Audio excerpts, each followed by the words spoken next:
National Bowlers Association Summer Tour on ESPN is being brought to you by Pizza Hut, home of pan pizza that's winning the hearts of America.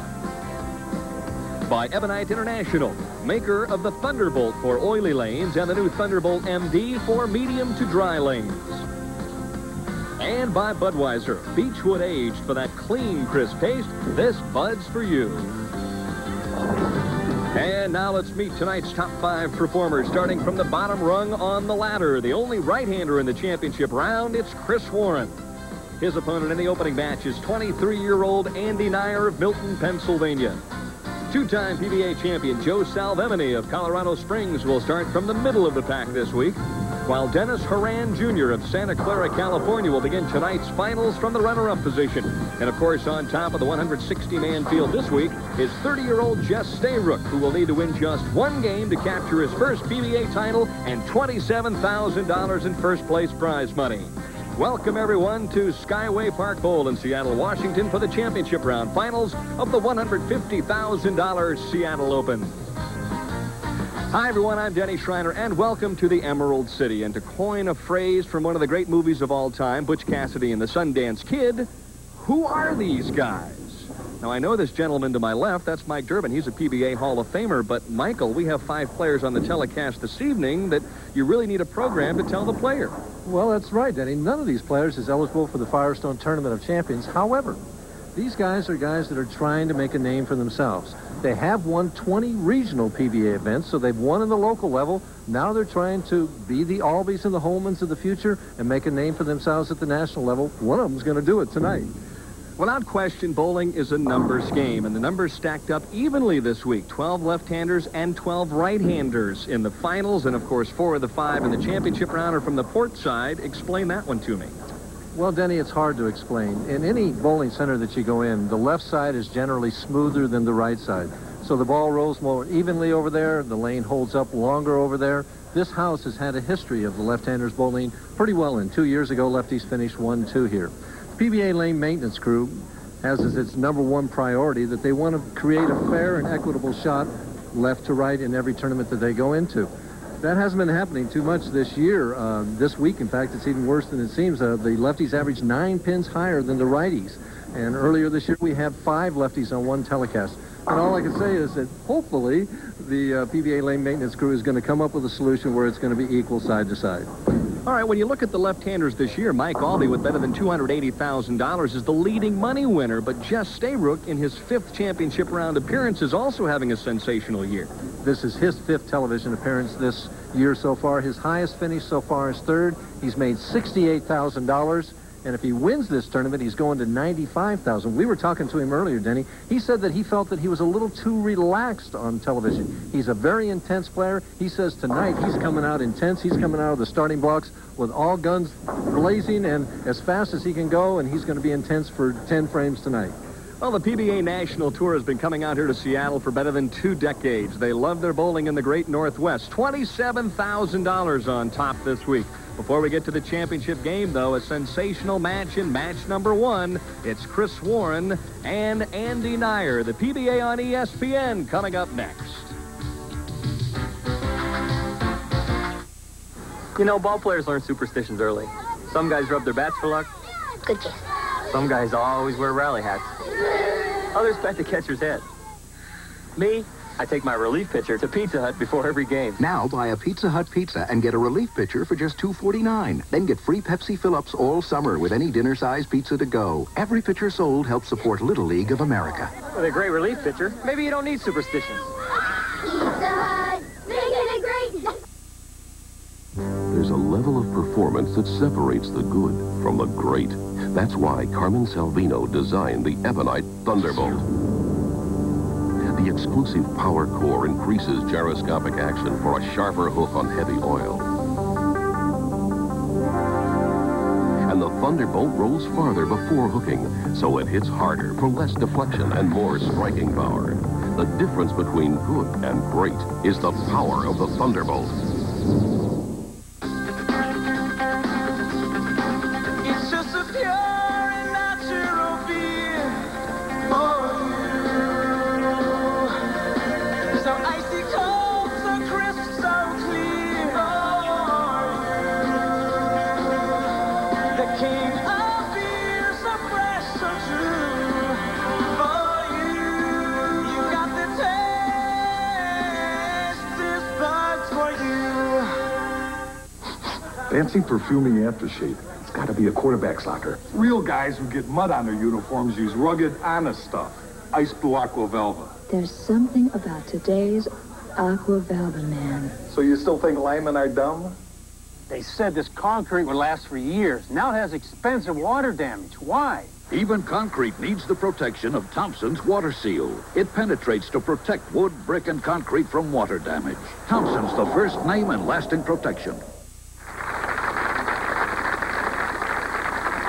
And welcome back, everyone, to Skyway Park Bowl in Seattle, Washington. Andy Neuer and Chris Warren in the opening match. And Chris Warren's last 2 practice shots, he got through the heart on 34 and threw it in the channel on 33. So let's see what he does this first shot of the game.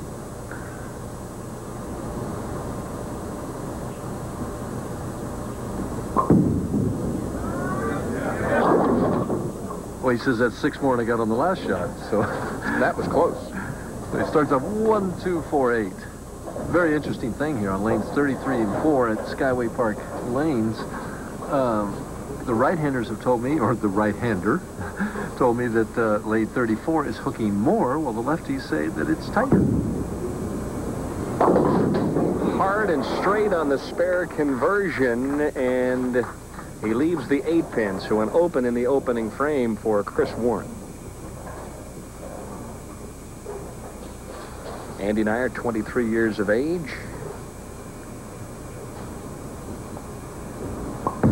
Trying to get started on a fast note. Good shot on the right-hand lane, leaves the solid 7. And again, that's the tighter of the 2 lanes for left-handers. He's playing further out right now than he has all week long. He was playing right at the 3rd arrow all week long, and that shot looked to be between the 2nd and 3rd arrow. You can't get a real good look from this viewpoint. Cross lane at the 7th pin. Trying to improve on that $29,000 that he won a year ago. Second appearance in the championship round here in 1989.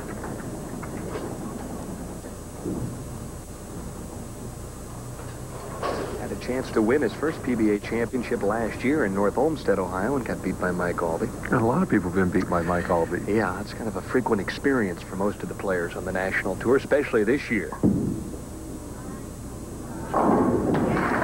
Well, he got that ball out around the 1st arrow, so he's playing on the hooking lane. He's playing further left than he definitely has all week long.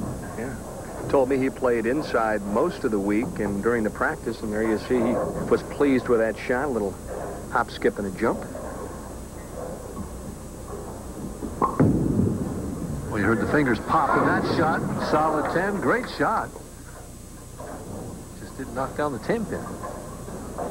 Chris Warren says he's going to be loose and relaxed this week. He's laughing at everything. He is going to have fun no matter what happens out there. Very exciting player, an explosive player. Started 16th last night with 8 games to go. Defeated Brian Voss in the final game to get to the championship round there as he spares up in the 2nd. Averaged well over 230 in making that move. Shot 1870 block for 8 games, which is 270 pins over a 200 average for 8 games. So told me that his mother Mary, along with his 6 brothers and 3 sisters, all watching in Dallas, Texas this year. Well, you remember they were down in Austin, Texas a couple years ago. That's watching him there. That's where we had the standing room only crowd. And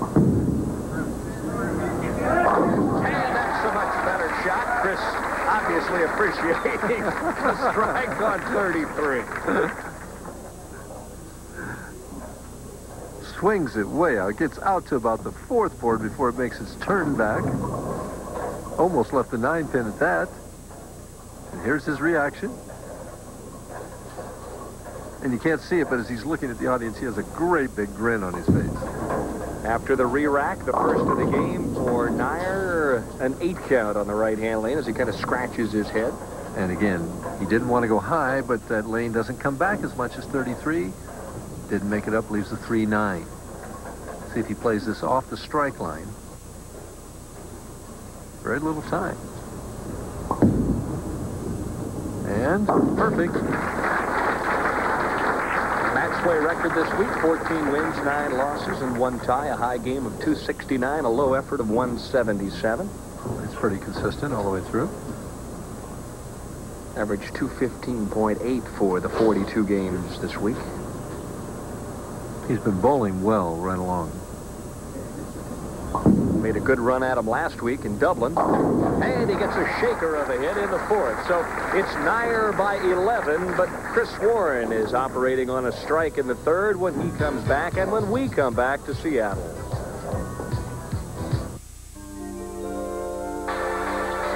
Get 2.9% GMAC financing or $500 to $1,500 cash back on Regal. I don't buy the best price. I buy the best value.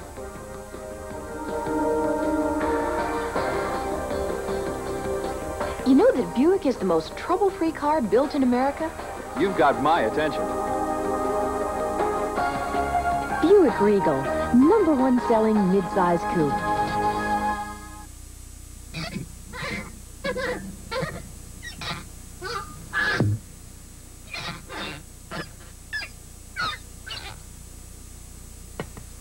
Stroh's Light.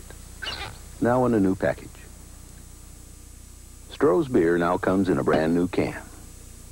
A brand new 6-pack. A brand new 12-pack. A brand new 24-pack. And a brand new 11,000-pack.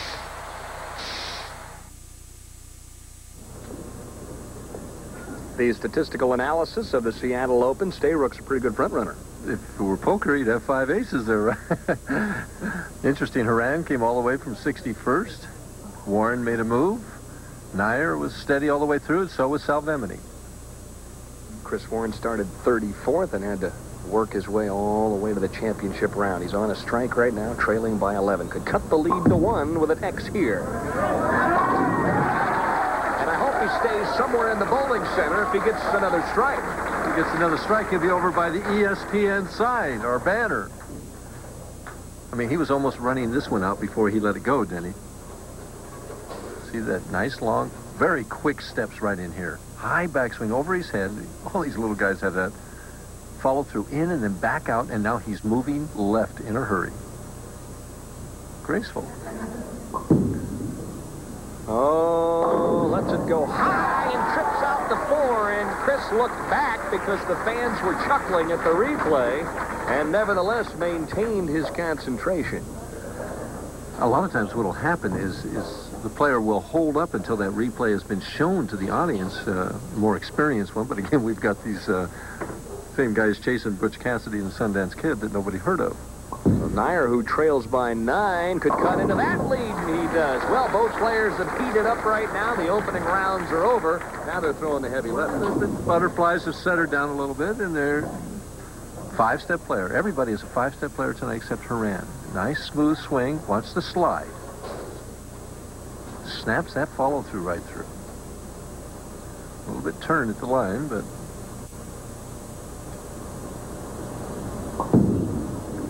One more. Trying to match him strike for strike, and he does. So we got a dogfight here in the opening game.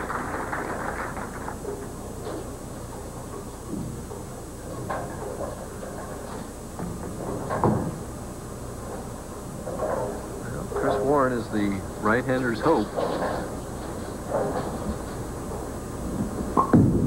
Well, he gave that one room. Where the faint of heart should not tread out there on that half board that time, and Chris is having some fun. Watch him here as he lets us and go. See where he sets it down. That had to be set down at the 20th board. And down the lane, it's out to the 1st board. Boy, I used to throw a hook like that all the time, Dan. Well, that was back with the soaker, wasn't it? Back in the early 70s? I never even threw it with a soaker. Oh, one more time. Flirting with disaster. This one comes back, rips through the rack, and he leaves the 4-9. Oh, that ball made another bank turn. I mean, it was like at Indianapolis off the bank there. On the oval, that was about 30 degrees. That looks like a plane vectoring in to land at Seattle Tacoma Airport. He'll do his best to pick up the 4-9 now, hard and straight with it, and can't quite brush the 4 over. So a mistake for Warren in the 7th after the 4-bagger, and Andy Neuer now takes a 17-pin lead, and he's working on the 3-bagger. We'll be right back. Hi, I'd like 2,000 of these Honey, I Shrunk the Kids cups. See, I'm on the cup because I'm in the movie. Honey, I Shrunk the Kids. It's great. It's from Disney, and it's playing now at a theater near you. That's why I'm on the cup. The cups are free when you buy any McDonald's supersized soft drink, like Coca-Cola. Okay, I'll have 2,000 supersized soft drinks. It's hot out. I'm thirsty. Well, actually, there are 3 different cups. I'm a little partial to the Rick Moranis cup. What do you think? Does it look like me? Collect all 3 cups, only at McDonald's. Do you have a big tray? For maximum engine performance, you need maximum engine protection.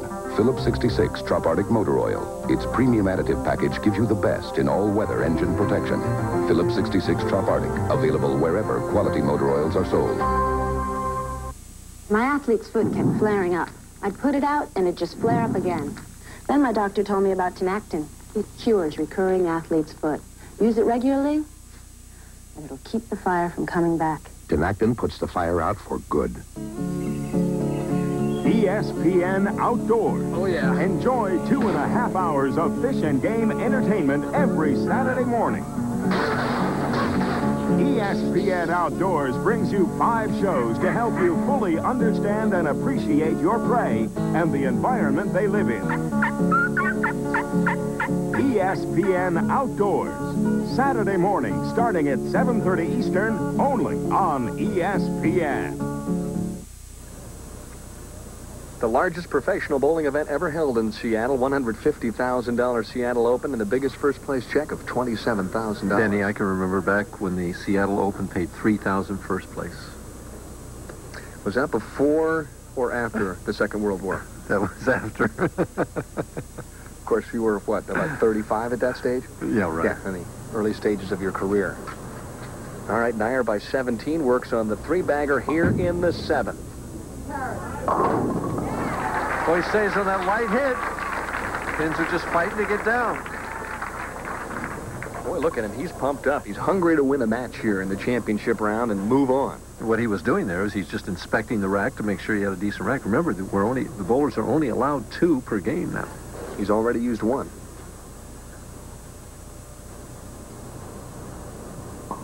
Chris Warren hoping that the string stops. Meanwhile, Andy is trying to throw 1 more. Good shot, solid 7 in the 8th. So Warren still has some life. Faint glimmer. Yeah, he's on the respirator right now.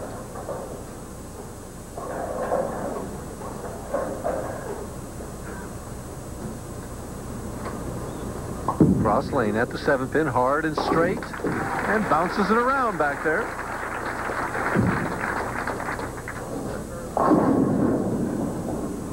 Chris with a possible 233 if he throws the last 5. And Andy going right now at a 229 pace if he would strike spare the rest of the way out. So Chris Warren must strike on these next 2 shots to give himself any chance.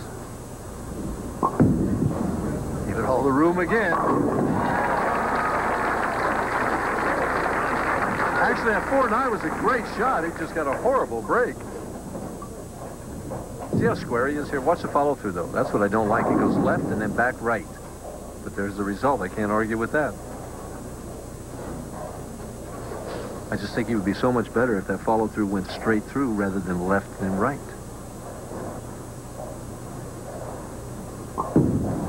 Will it make it? Oh, boy. Had to have that one and went about a half a board too far to the right. Andy Neuer quickly looking up at the overhead telescore and realizing at this stage that he's about to advance. And his feet got faster that time. And watch the follow-through. Watch the follow-through. See how far left that follow-through went that time? That indicates that he lost that ball at the bottom of the swing, didn't get the fingers in it, and that's the result.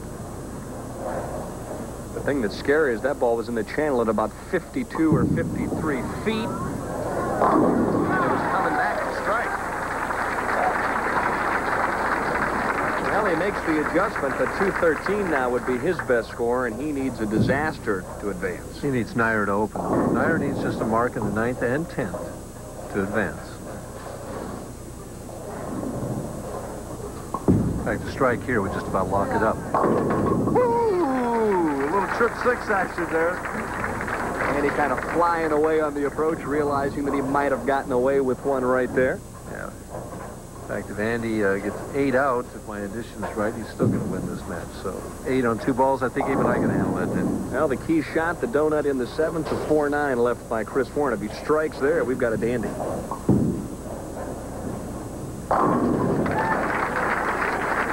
Neuer looks like he may be tough the rest of the way. 5'10", 185 pounds from Milton, Pennsylvania. 6 years a professional member.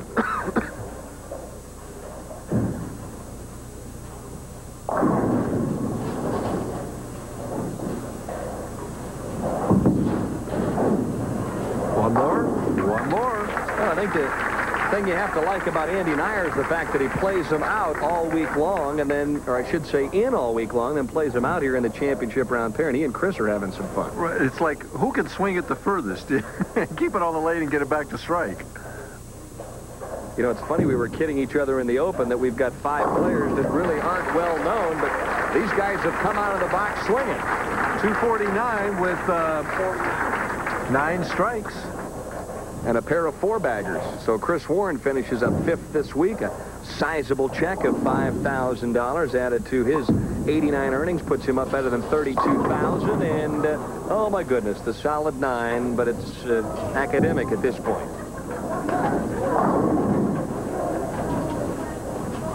Chris carrying on a conversation with Andy Neuer. It's interesting. In 20 years of bowling on the PBA Tour, I can never remember carrying on a conversation with my opponent on a championship round set. You did bowl with a certain amount of intensity. Of course, the thing is, the players who were bowling against you might have been holding a conversation. You just weren't answering. Or I didn't hear him or something. Phased out. So Warren provides some excitement, but Andy Neuer is the man who advances. 249 to 202. And Average Builders coming up next on ESPN. An opportunity to give your game a little lift with Mike Durbin.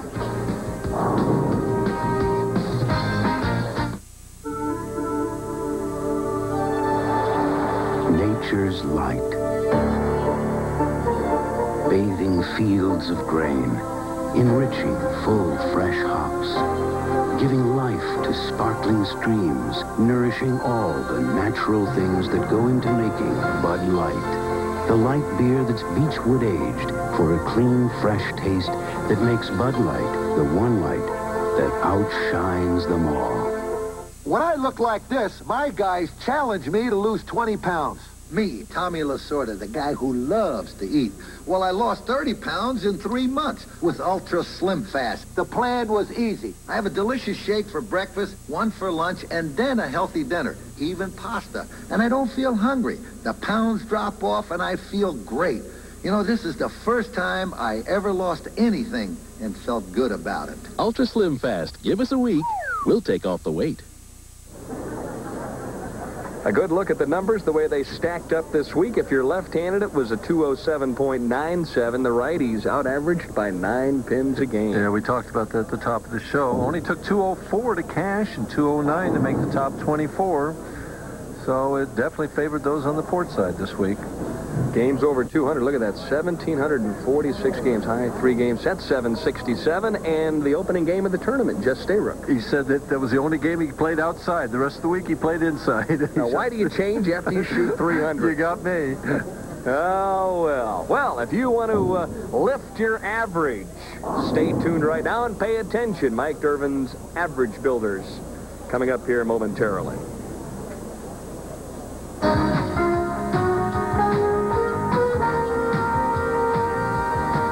Every week on our ESPN telecast, you hear either Denny or I talk about the lift that a bowler gets on an individual shot. And it occurred to me that you may not really understand what we're talking about when we talk about the bowler's lift. So I thought I'd make that the topic of tonight's tip. Some questions that come to my mind is, how can I get consistent lift? And what does lift do to a bowling ball? And how is lift defined? Well, first of all, I would define lift simply as the force imparted by a bowler's fingers to a bowling ball. And that force can cover a very wide spectrum, all the way from very soft, which many people accuse me of, to very hard, An example of that might be Chris Warren that we just saw in the opening match, or Jess Stayrook that we're going to see in the championship match. Well, what does lift do to that bowling ball as it goes down to the lane? Well, if you have soft lift, depending on the bowler's speed, generally what it wants to do is the ball will roll a little bit sooner, it'll have a gentle hook, and it'll generally hit the pin softer. Usually it's very easy to control, but you leave a lot of pocket splits and you leave a lot of 10 pins with it if you're right-handed. On the other hand, what does hard lift do? Well, again, depending on the bowler's speed, but it generally makes the ball want to go a little bit further down the lane, break sharper at the back end, and hit the pocket very hard. Hard lift thrives on the light hits. It blows those pins back and forth. That's when we see that head pin going back and forth across the lane. Well, how do I get consistent lift? Well, many players, what they want to try and do is they actually think of lifting the bowling ball. As their thumb comes out, they think of almost lifting up. It's what they call hitting the bowling ball. That never worked real well for me. What I tried to think of as I made each delivery was simply keeping my fingers firm in the bowling ball, and when I let go of the ball, I simply let go of it with my thumb, and I made the ball open up my fingers. It looks something like this. As I let go of the bowling ball with the thumb coming out first, the fingers were firm, and the weight of that ball simply opened up my fingers. This enabled me to get a consistent lift, shot after shot after shot. Now, earlier today, I made a delivery, and we're going to take a look at it right now, and there'll be a stop action, as you can see right here as I'm in my slide. The thumb is coming out, and the fingers are lifting the ball, and contrary to public opinion for over 20 years, there's living proof to all of you that I really did lift the bowling ball. And you will too, if you simply keep in mind to keep those fingers firm, let go of the ball with the thumb, and make the ball open up those fingers. We'll be back again with you next week when we'll have another average builder that'll help improve your game.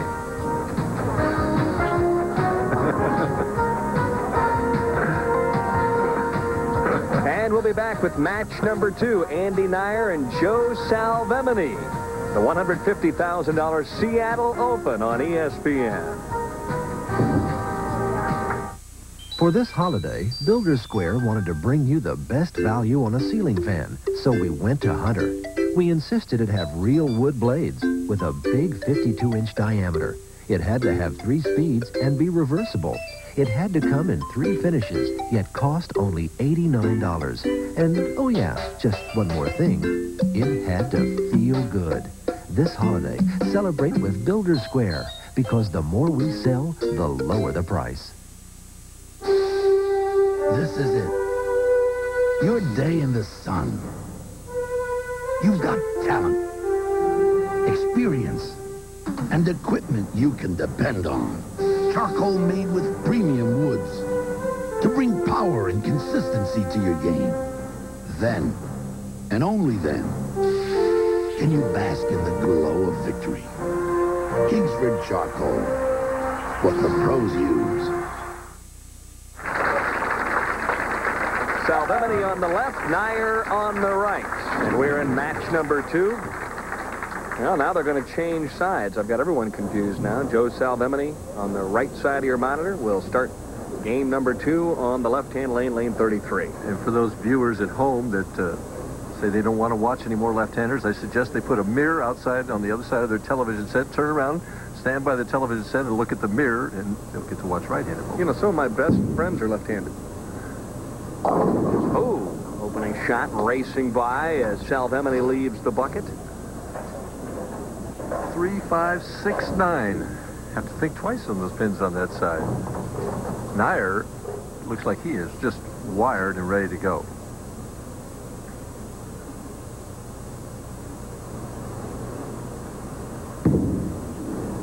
Straight at it. Ooh, well, there are other ways to make it, but it's a spare. Tickled that 9 pin right out of there. Barely tickled brushed. all 4 of them. Oh, yeah. Salvemini saving the wood in the opening frame.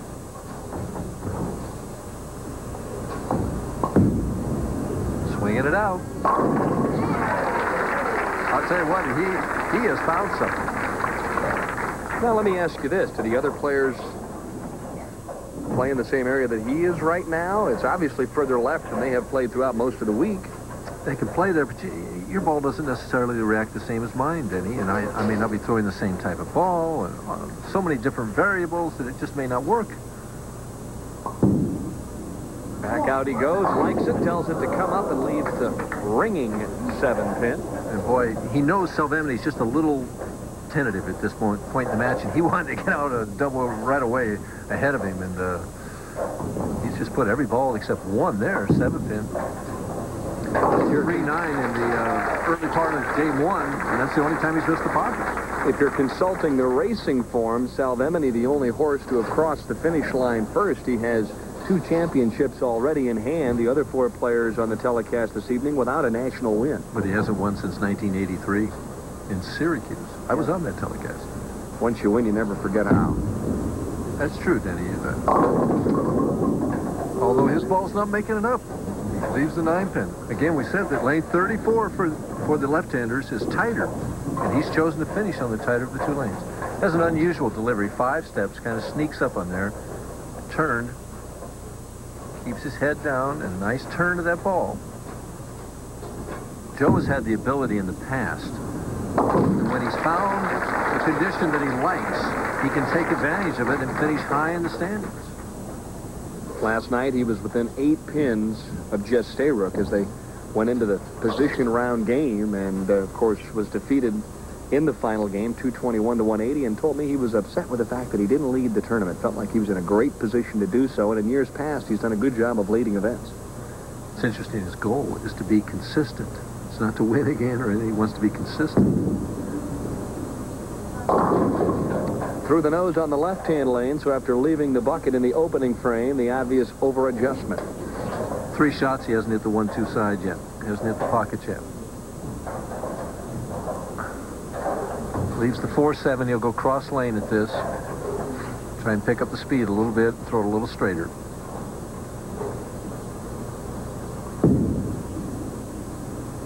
And has it. So it's a 3-pin lead for Andy Neuer, who disposed of Chris Warren in game number 1, 249 to 202, and utilized 9 strikes in doing so.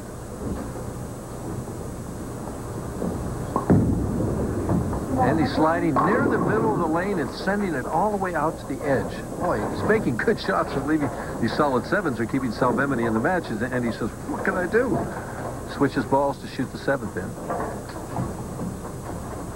Well, he takes very little time.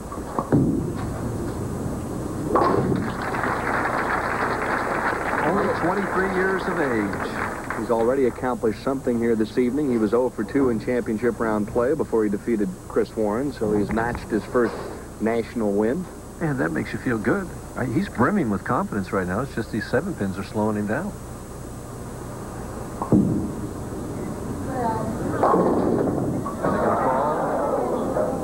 Boy, now he has a double tap, the old 6-8. Oh, that 6-pin wobbled. Looked like it wobbled 15 or 20 degrees.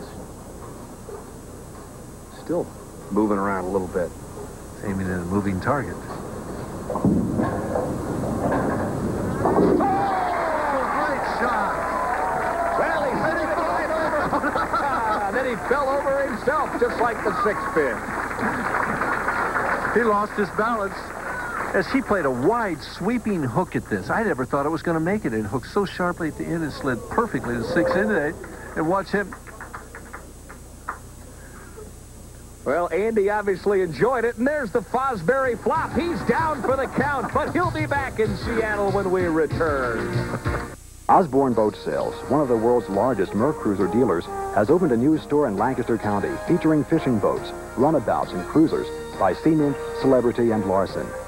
Osborne's 18 years experience in providing top-notch customer service on Mercruiser-powered boats is the reason you have to shop at Osborne's before you buy.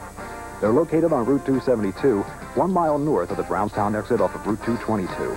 Osborne's, your authorized Mercruiser dealer, is now in Lancaster County. The new Honda of Lebanon is a Signature dealership. That's great news for you because Signature means lower prices, excellent leasing, and financing sources are available to save you money. The greatest selection. Over 1,000 new Hondas and over 500 used vehicles available in the Signature Enterprises network. Better service. Our sales and service personnel are dedicated to customer satisfaction. The new Honda of Lebanon, a Signature dealership. Coming up on SportsCenter, more on the Pete Rose court case, including an exclusive conversation used as evidence in the Dowd report. We've got Wimbledon highlights. The president takes in the sights of an Orioles-Blue Jays game. Join Bill Patrick and me on SportsCenter after bowling. Good look at the co-proprietors here of Skyway Park Bowl. Brothers, Dave Pardee on the left and his other brother Rod on the right. Rod used to bowl on the PBA Tour for a while. Mm-hmm. Good friends with Earl Anthony. They used to bowl a lot together. Done a marvelous job hosting this tournament. This is their third consecutive year. Back to work goes Salvemini, and after the commercial break, he can't get the break, and he leaves the seventh. Still looking for his first strike in this match. At least he got it into the 1-2 pocket. You have to start somewhere. Yes, right. That's what he's saying. Watch the ball coming in late. See the 4-pin slide over and miss the 7. The head pin comes back across the lane. He wound up missing the 7-pin. In live action, Salvemini made that 7-pin. Now trails by 1 stick in the match. As we're nearing the midway point, Dennis Horan Jr. qualifies number 2, and Jess Stayrook number 1. All the strikes we had in the first match, and after 4 frames each bowler, we've had 1. Now 2. Ask and ye shall receive, Mr. Durbin. A nice strike there on lane 33, and I think Salvemini's starting to get lined up on the championship pair. Last 2 shots been pretty good.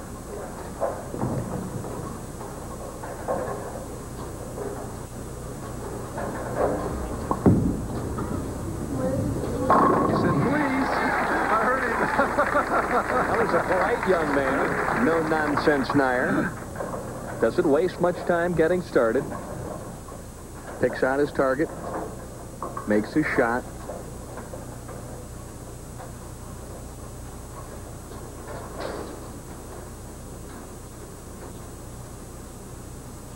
A little high. Yeah, his worst shot of the match breaks down the 7-pin, leaves only the 2-4. He just steered that one. Then he tried to guide it into the pocket to get that double, and he turned his thumb down, and the ball was right immediately. Looked to me like the feet got a little quick as well on that delivery. That's what happens when you get a little pumped up. He was trying to put together the big double as he spares up in the 6th. We'll see if experience pays off here for Salvemini. He's been in this position before. Well, the experience factor is with him, right? He's the only one that knows what it's like to win out here.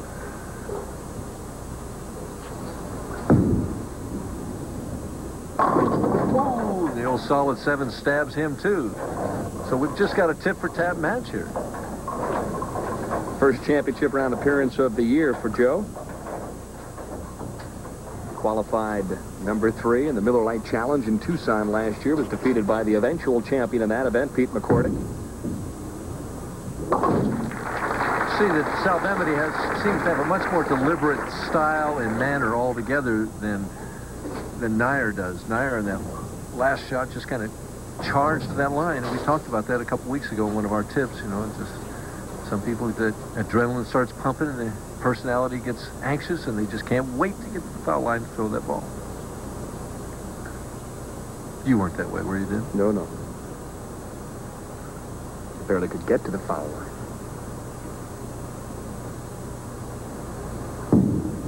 Do an excellent shot the last trip on this lane, and boy, one more time right back in the pocket for Salvemini.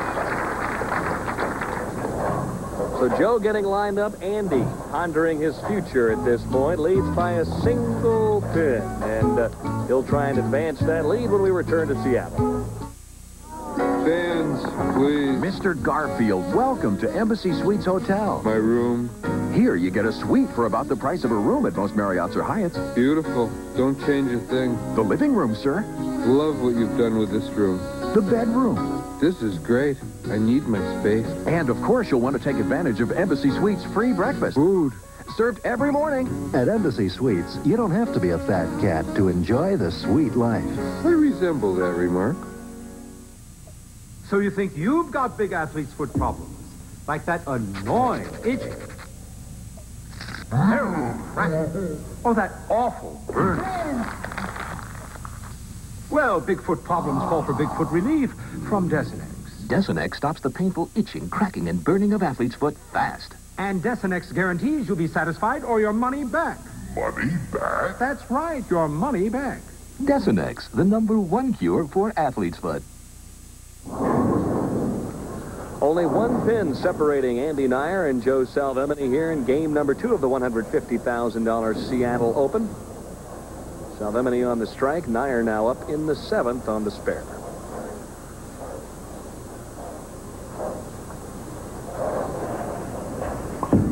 Slower feet. Slower ball speed, too. And a little more hook. 247, everything was deliberate that time. Something bothered him over to the right. He saw the camera behind. There's a curtain down there where still cameras are located, and they take pictures. Evidently, something bothered him. Just put himself behind, though, by 2 pins if he makes the spare. Oh, and it didn't. Well, his concentration has been broken, and now he'll have to try and gather himself. And he just waved at somebody down there. Somebody down there bothered him. I don't know. He shouldn't be looking at that anyway. He should be looking at his target, but... Well, that's the photographer's shield, and there you see it, a full 3 lanes to the right of where the players are. And you're right, Mike, if you're focused on your particular lane, you hopefully wouldn't see anything. And it's a shame that Neuer was bothered, but now he'll have to regroup and come back. Well, especially, I would think, especially with a left-hander aiming at the left side of the lane, his body's kind of turned to him. I can't see how he could see something over there. He must have very good peripheral vision. Well, the other times, sometimes with the lenses, the clicking of the lenses sometimes will bother the players, not so much the glare. Salvemini jumping on the opportunity, though, with a clutch double in the 8th.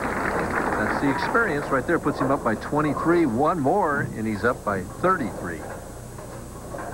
Joe making his best shot of the match right here.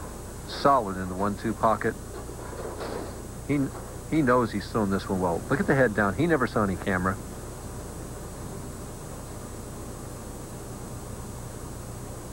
Saw the pins disappear, and that was about it. And really put the locks on this one with a strike in the 9th. A little off balance. But he says, I throw them all like that. So Salvemini takes control here in game number 2, and Neuer really at this point just fighting for his life. 213, his best possible score. He's got to have them all pinned. If he doesn't strike here and asking for a re-rack, he has virtually no chance of winning this match.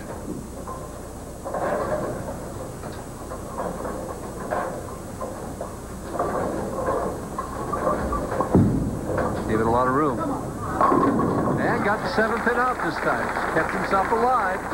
Down to 23 pins. All you can do in this situation is take them one at a time. He can cut it if he can get all 3 in the 10th down to a 3-pin difference. Well, if he would strike out and shoot 213, it would force Salvemini to strike to win the match. No, I think he'd have to count 18 to win. Neuer goes very quickly. Gave this one too much room, and it came back. Well, let's see. If Salvemini would get 9 spare, though, Mike, wouldn't he shoot 213? No, if he got 9 spare, then he would shoot 9 spare strike. He would shoot 215. Oh, that's right. 146 through 7. Yeah, you're right. One more. One more. He did it. Well, he's coming from behind and showing his grit at this point. Salvemini has already taken a look at the automatic score. He knows where he stands.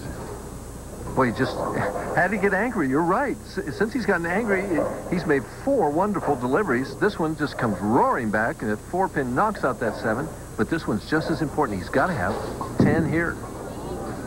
High. Winds up with 211. Still a nice finish, but now Salvemini needs to count 16 in the 10th frame in order to win this match, which means he can go 8 spare 8. All right, but by doubling in the 10th, he forces Salvemini to mark to win the game. And maintain a good count. I mean, sure. There's been many times when I couldn't get 8.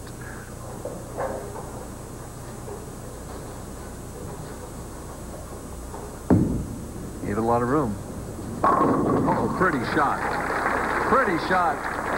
The last half of that game, he just got his act together, and he was fortunate that Neuer got a few wraps in the early part of this game. Didn't put him in a big hole. You know, he kept close in the match and put it away. Well, Salvemini left a solid 7 in the 6th. Had he not done that, he'd be working on a 6-bagger right now. And he just looked over at the score, and Joe just needed to stay behind the line and keep it on the lane, and you're a winner. That's a winner right there, even with the solid 7. So a professional game indeed for Salvemini here in game number 2, as he will dismiss Andy Neuer. Neuer shooting 211.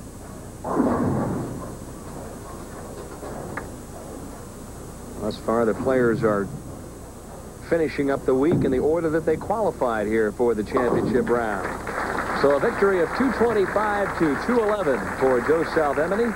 Andy Neuer finishes up the week. And before we come back with game number 3, we've got some interesting developments in the bowling industry that we'd like for you to take a look at, specifically Brunswick Bowler Vision of the future. We'll be right back.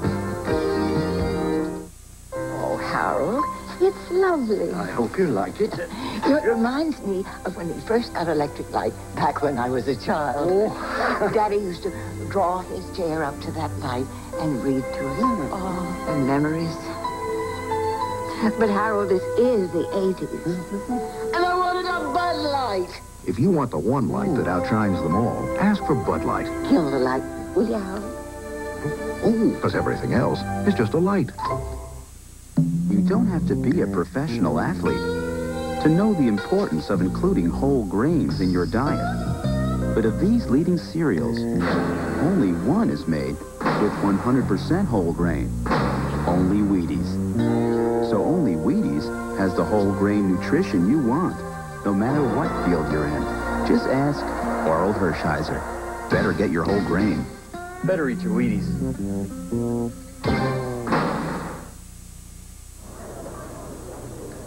Time to take a little break here in the $150,000 Seattle Open. We're between games 2 and 3. We've got a very special look at one of the great new innovations in the sport of bowling. It's called Brunswick Bowler Vision. Kevin Cusick of ESPN takes a look at this brand new development.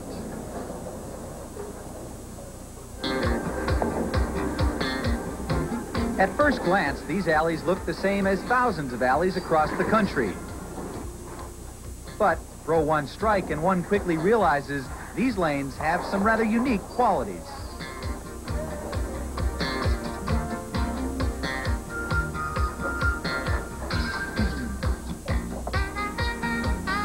Bowling, like other sports, has gone high-tech. Just outside of Chicago, Illinois, New Vision Entertainment Center was the very first to use Brunswick Bowler Vision. Well, throw away your score sheets because everything here is done by computer. Bowler Track gives every bowler individual coaching. After each throw, a freeze-frame replay is displayed on a video screen that gives you precise measurements of ball path, ball speed, ball location, and angle of entry into the pocket. It's helped me figure out what the lane condition is and where I should throw my ball, as opposed to where I usually do, because I always start out in one spot, and then with Bowler Vision I can track it better and I can figure out where I'm going with the ball. Bowler Vision also offers advice on how to make spares and conquering the 7-10 split. Even the computer thinks Lady Luck plays a pretty big part. Well, the nice thing about all the other things you can do is that you can improve yourself as far as, like your spare bowling, picking up spares and that. That par bowling is fun because it sets up the pins differently, and then it's like different spares that you're picking up. Bowler Vision offers several other bowling games besides 10-pin, which can improve every aspect of your game, including ones that play like golf. carousel, where one pin is missing from each frame, full shot, and crapshoot. This is a different era in bowling. This is, we've gotten away from the pot-belly, cigar-smoking, beer-drinking person in the bowling center, and it's a whole different atmosphere now. And the way to do that is we've added another aspect to it. You can come in and you don't have to worry about if you're in a 150 average or a 180 average bowler. Come on in and let's play craps on the lanes. Let's play full shot. Bowler Vision provides league bowlers and non-bowlers with a totally new experience and keeps them coming back again and again.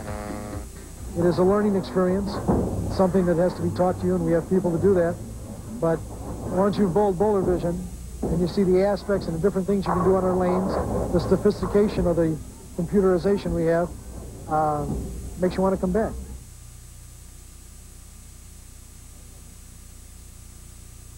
And there's the top seed, Jess Stayrook, and Mike Dermott will be back to chat with him when we return. The Vector Series, a revolutionary new concept. The Vector, for the person seeking pro roll and increased pin carry. The secret lies within.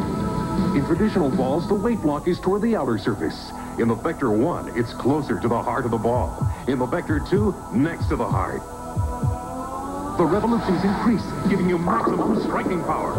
The Vector Series, from Columbia 300, sold only in lanes and pro shops. I use pressure-treated lumber and still have expensive water damage. Why? Even treated wood needs Thompson's Water Seal. It penetrates to protect wood, brick, and concrete from water damage. Thompson's the first name in lasting protection. The embarrassing miscues, the performances at peak, the unusual antics, the plays of the week. Each Sunday night at 11 Eastern on ESPN Sports Center. Fasten your seatbelts. Hold on to your hats. It's time for Thursday Night Thunder. Speed Week starts the evening in the pole position with the most comprehensive motorsports news show ever. Then the madness begins with off-road racing, truck and tractor pulls, mud bogging, drag racing, and live USAC midgets. Every week, enjoy the car-crushing and bone-breaking excitement of Thursday Night Thunder. Only on ESPN. And with me now is the tournament leader this week, Jess Stayrook. And Jess, you started this tournament off with a 300 game right out of the gate. That must have been a nice way to start it. Yeah, that's always a nice way to start a tournament, shooting 300. I wish I could do that every week. Jess, last year you made about $22,000. This year you're already over $68,000. What's the difference? Well, one thing, I changed my grip, and I think the most important would probably be them switching, the PBA switching to the spray gun instead of using the machine. I seem to be bowling a lot better with the spray gun. You like that spray gun, huh? Yeah, so far it's been good to me. Jess, I've noticed every week out here, your wife, Kathy, is here. Is she your coach? How big a role does she play in your success? She helps me out a lot, especially with doing the paperwork back in the room and taking all the other pressures of the road off my back so I can concentrate more on my bowling. But she does sit back there every frame, and she watches me bowl and helps me along as I'm going, and seeing things I do wrong, she tries to help me with. You guys still have time to have fun? Yeah, like this week we went out to downtown Seattle and we took a buggy ride down there, and it was pretty fun. Oh, good. This year so far, Mike Alby's won 5 titles, counting the ABC Masters. This is your 5th television appearance, your championship round appearance. Why are the lefties bowling so well in 1989? Well, again, I think it's the spray gun. The spray gun lets the players loop the ball. The players that loop the ball more play better. It gives them more of a swing shot, I believe. That's the only thing I can figure out. Jess, your highest finish so far is 3rd. This is the first time that you bowled from the top position. The worst you can do is 2nd tonight. What's your mental approach going into this final game tonight? It's to win. I plan on just bowling the best I can and winning. On the championship pair, trying to win, you've averaged 235, highest of any of our 5 finalists tonight. Do you know something special about that pair? I don't know. Maybe it was the competitor I was bowling against in the finals, or I don't know what. I hope I average 235 there again tonight. Do you think 235 will be enough tonight? I don't know. I hope so. Okay. Well, he thinks that 235 may do it. We're going to be back to see the veteran Joe Salvemini take on the winner of 11 regional titles, Dennis Horan Jr. Don't go away.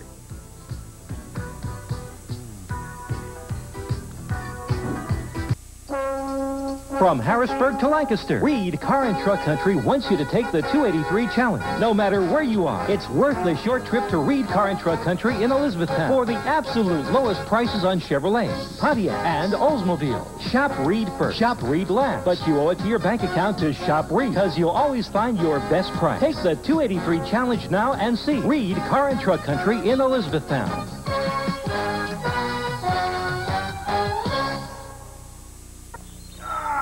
This is the last time I go camping with a polka band. Thank heavens they're finally taking a nap. No! Oh, no, guys! Ludzki, polki, polki, stop! 10 hours of polka is too much for any man! No! Boy, can I go for a Jenny now!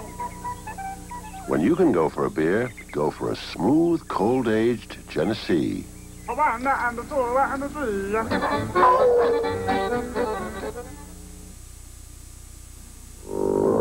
Fat chance.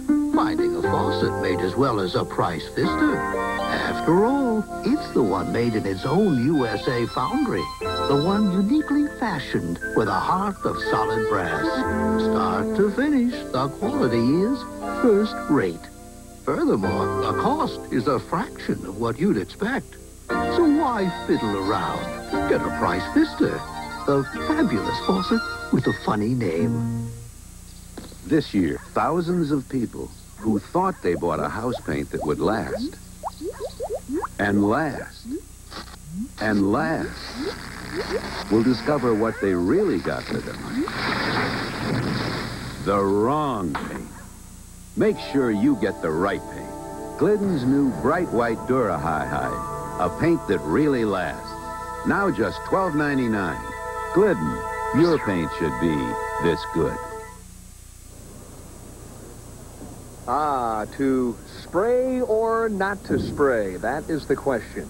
And it's not under the arms either, is it? That's the lane maintenance spraying mechanism, apparatus that's used on the national tour. And Jess Stayrook obviously enjoys the fact that the PBA is using this more and more. And what's the difference, Mike, between using the spray gun and say, a normal lane machine? Well, again, it's how you apply it, Denny. But I think the biggest difference is the spray gun is live oil coming out, as opposed to the machine going through a wick and then onto a roller and put on the lane. So the oil holds up longer. It holds up as much as 5 times longer than oil coming out of a machine. But again, you can make lanes difficult or you can make them easy by the pattern that you put up. The PBA's objective is to try and put up a fair and equitable shot that's going to take some talent to knock the pins down, but that's equal side to side. It's difficult at best. All right, semifinal game. Joe Salvemini and Dennis Horan Jr. greeting one another before the semifinal starts. Dennis Horan Jr. will start on the left-hand lane after qualifying number 2 this week.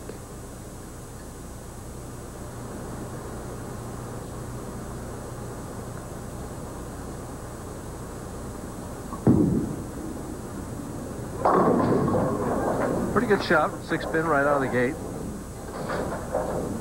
Dennis had a real good tournament earlier this spring in Phoenix where he finished second. Had a chance to win the tournament, tied with Harry Sullins and lost in a roll-off. You don't get much closer than that. Yeah, that's a tough way to go, lose the championship match in a roll-off. It's exciting, but it's also exasperating if you end up on the low side of the scoreboard. So a spare of the 6-pin for Horan. And now Joe Salvemini goes back to work, fresh from his 225-211 victory over Andy Neuer.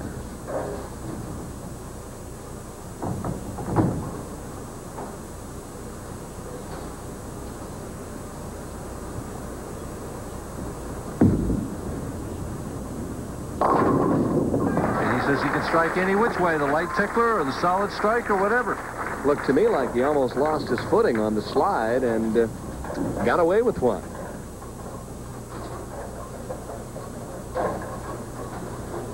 Said he was hoping to get to the championship round this week. It's his birthday on Friday, and he's feeling confident. Here's his shot. See that swing? Bounce and then come back in. Pretty straight follow-through. A little off balance as he falls to the left. Although he appears to do that every shot. It's almost like a habit pattern that he just throws the shot and steps to the left. Salvemini's arm swing loosening up as he doubles here to start game number 3. Horan needs to keep some pressure on him. Can't let him get too far ahead too quick.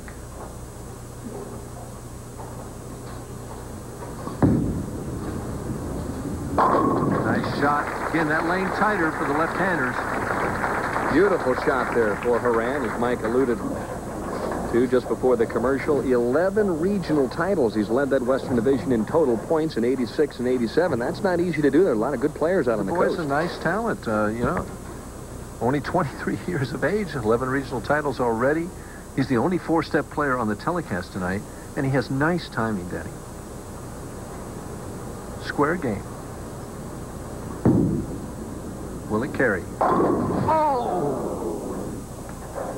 Boy. What a bad break there. Solid 9 just popped up there. Woo! You're reacting like somebody just stabbed you in the back right there. Oh, those... Well, those solid 8s and 9s. Boy, the most perfect shots that you throw in this profession, sometimes you end up with 9 spare, and that's pretty tough to stomach. Watch it go through here. Watch the 3-pin. The ball just goes right through. It happens so quick that there's theories on how that happens, you know, different theories, but that happened too quick to see.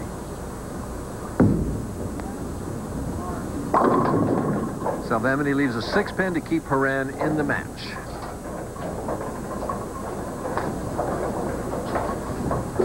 Joe from Colorado Springs, Colorado,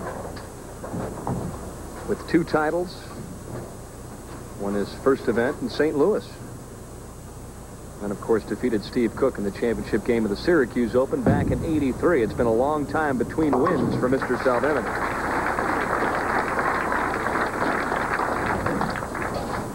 Watch him here now. Goes into his slide and stays right there. He needs to step to his left. That's why he left that 6-pin. Well, if he hangs on to it and stays with the shot, he's going to get a little better roll, which is why the ball ends up a little high. Makes sense, doesn't it? Sounded good to me. Yeah.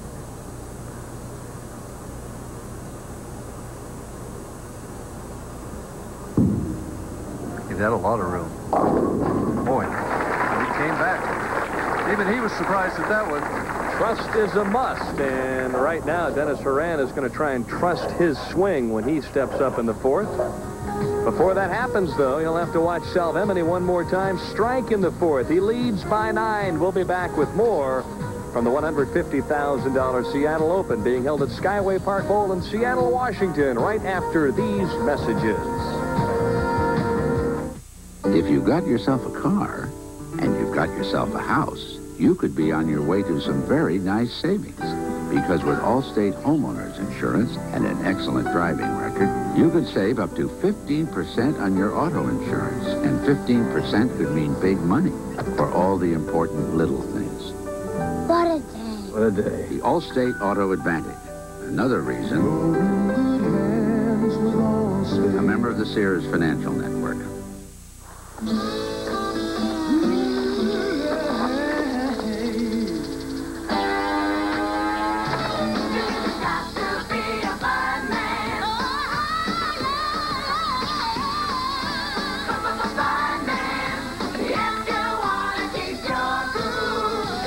For a nice cool bud?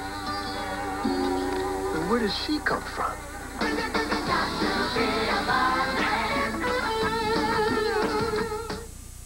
Oh, brother. Dennis Horan Jr. steps up now in the 4th, and there's no time like the present to begin striking. He struck on the right-hand lane the last trip. Well, it wasn't his fault he didn't strike on the left lane, did he? I mean, that 9-pin just stared at him, laughing.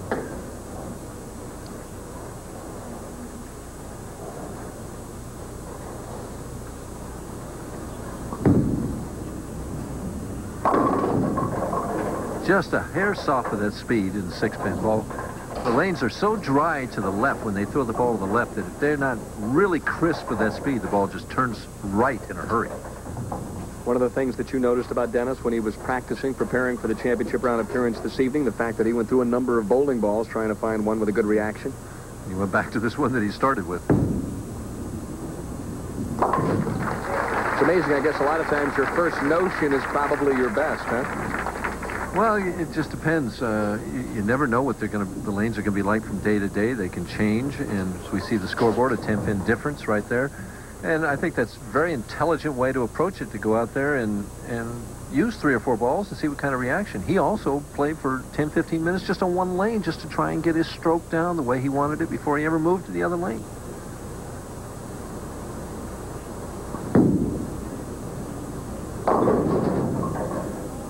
Gets a good break, knocks that 2-pin out of there as he makes his worst delivery of the game so far, running high. Leaves only the 4-7. He's got to keep that speed up on that left lane because it's coming back in a hurry.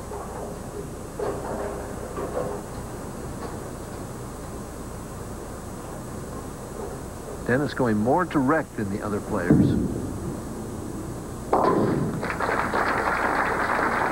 So the youngster out of Santa Clara, California finds himself down by a dozen at this stage.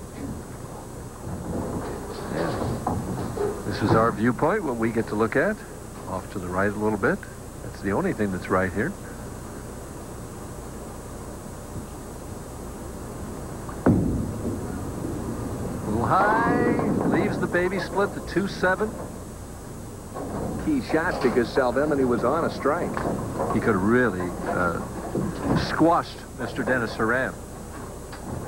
I think anxiety caused this. He just wanted this strike so much. That swing bounced out a little bit again. And he always appears to be somewhat off balance at the line. The ball just never got left far enough. See if he makes a spare. Nice shot. So a spare up in the 5th, and he continues to lead by 12. If he missed that, it was going to be an even match. It's fun to watch him just fit those shots, isn't it? He does have a lot of bounce. If you watch his hand at the top of his swing, and things moving around a little bit. It is. Kind of looks like my backswing in golf. Mm-hmm. Gave that one more room. Ooh, solid 7. Good shot. He's lined up. There's no doubt about that. He just has to get the ball left enough, and it seems to always make it back when he has the good, clean release.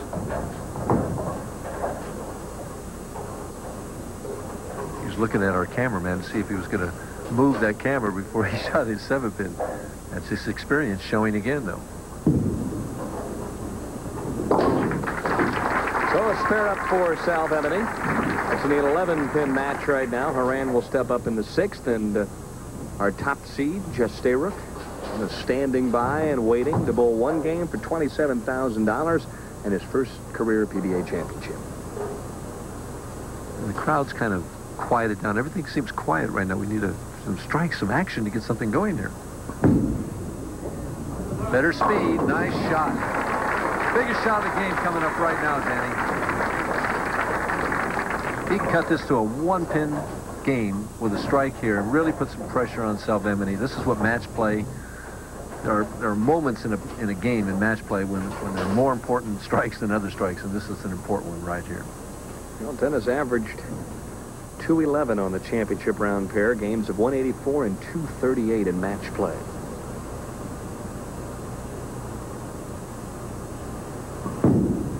Give it room. Oh. Good shot. Left the 7-pin. Yeah, that could have been a shred rack shot right there. Looked like it would be, didn't it? Yep.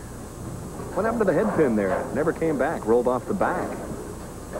Yeah, we're getting so used to seeing the head pin come back and send these messages across. You never used to see that years ago. Well, that's the hit right there, where that pocket explodes, the light hit from the wide angle. But Horan can't come up with a double, so he still trails by 11. Time is running out here in the semifinal game of the $150,000 Seattle Open. It's Salvemini by 11. We'll be back with the conclusion. I used to be a big shot. 50 feet of prime vinyl. Couldn't keep the yard green without me until they went automatic with Rainbird. Installed all these sprinklers for just pennies per square foot. And everything is connected to a Rainbird timer that does all the work while they sleep in. Now I just sit here all wound up and no place to go. Rainbird Automatic Sprinkler Systems. For your free do-it-yourself installation guide and the dealer nearest you, call 800-635-7500. Wish you were here during Summer Value Days at True Value Hardware stores, where you'll find Turtle Wax Plus with Teflon. Choose paste or liquid for just $3.66. And stock up on Ever-Ready Classic batteries. Get 6 C or D or 8 AA's for just $1.39. Then get the Bissell 3x5-foot flag set with 6-foot pole. It's just $6.99 in the Summer Value Days circular and at participating True Value Hardware stores and home centers. Coming up on SportsCenter, more on the Pete Rose court case, including an exclusive conversation used as evidence in the Dowd report. We've got Wimbledon highlights. The president takes in the sights of an Orioles-Blue Jays game. Join Bill Patrick and me on SportsCenter after bowling. Next Wednesday night on ESPN, it's the championship round finals of the $135,000 Kessler Classic. Live and direct from Riverside, California, 9:30 p.m. Eastern Time on ESPN. Sam Macarone, remember the charge he made last year en route to winning that championship? Samuel will be back to try and defend, and I'm sure we'll have an outstanding field. That was the first of 2 victories that he had last summer. That's right. He went crazy here on ESPN last year. Salvemini like to go crazy with strikes right now. Needs to start with the first one, cuts through the nose, and this time leaves the 4-pin as well. So work to be done here on the right-hand lane. And the way he looked at that as he leaves the 2-4-7 was that this lane's supposed to be tighter. In the last 2 shots, I've gone high both times. That one, he thought he made a good shot, and the ball hooked early on him. Switches balls to shoot the spare. He's got something that goes straighter. This should be the same shot that he used in the 6th frame or the 5th frame to make the baby split.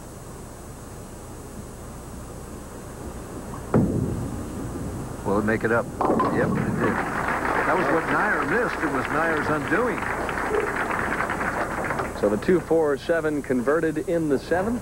But as we look at the score now, Dan, the big difference is it's under a 10-pin differential right now. So Horan, with just a double, can take the lead.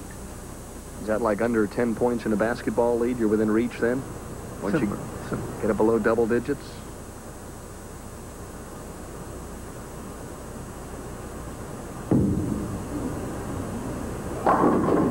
No trouble on lane 33. It's just 34 giving him all the trouble. Well, just to recap it up to this point, he has 6 strikes on lane 33 on the evening and only 3 thus far on the right-hand lane. For the entire evening you're talking about. Salvemini.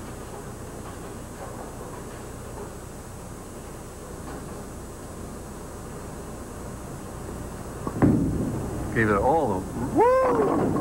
And it, oh, what a break!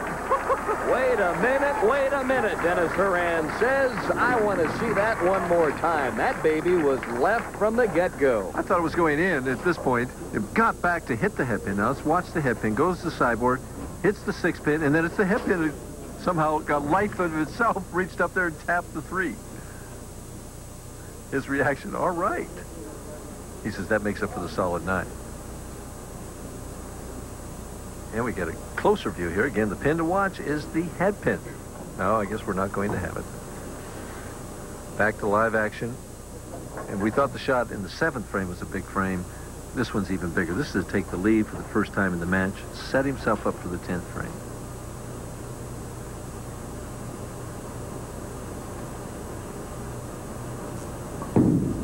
Gave it room. He just has not had any breaks when he's had a strike up. Strike solid 9, strike 7 pin, strike solid 7. 4-pin just whipping around the 7 on that shot. He's saying right now, carry, please, please. No. How can you stand? Come on, he says.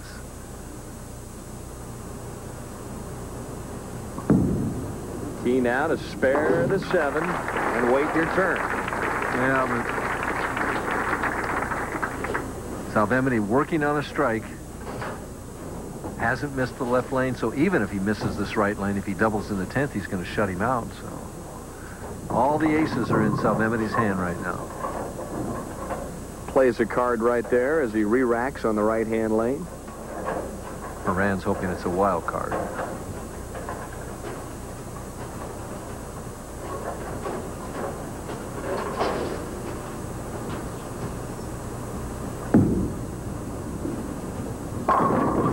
The solid 9s Man, he says. Then he points at Dennis. It's contagious. Wow. Well, it just keeps it. It's going to be settled in the 10th frame. Salvemini now is going to need a double in the 10th to shut out Dennis Horan, who has hit this right lane very well. Must be the power of suggestion out there. Boy, those two gentlemen have thrown some pretty good shots to come up with 9 spare, I'll tell you right now. 8 pins the difference.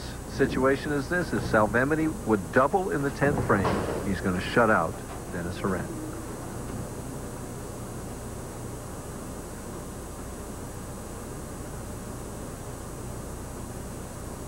Salvemini re-racks, and he's done now for the game. Is he buying time, or did he not like the rack? Might be a little of both. He's used his 2, though. He has to shoot what's there now.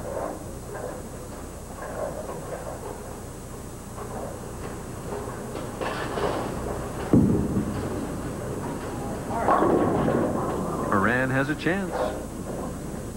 And as you saw Dennis's face there, looking on, I hope the viewers just get a glimpse of what the pressure is like. I mean, there's $27,000 to the winner of this tournament, plus a trip to the Firestone where you can make $50,000 in immortality in bowling if you could win that tournament. And this kid now has a chance to take a step toward that goal. He's got to make this.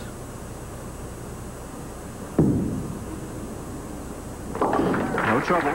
Very nice shot. So Salvemini, if he should strike here on the final shot, would shoot 204. Force Dennis to get 2 strikes and 8 to win the match. Of course, Horan at this point is saying, hooray, because I've got a chance to dictate what happens. You can't ask for more than that. That you have that opportunity to step up in the 10th frame and determine your own destiny.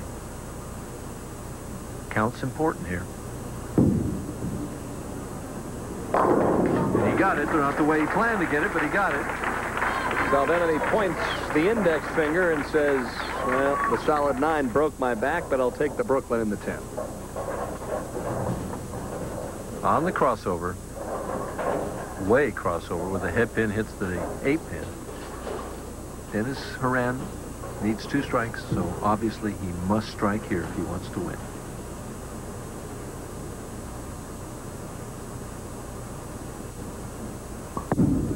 A lot of room. Too much.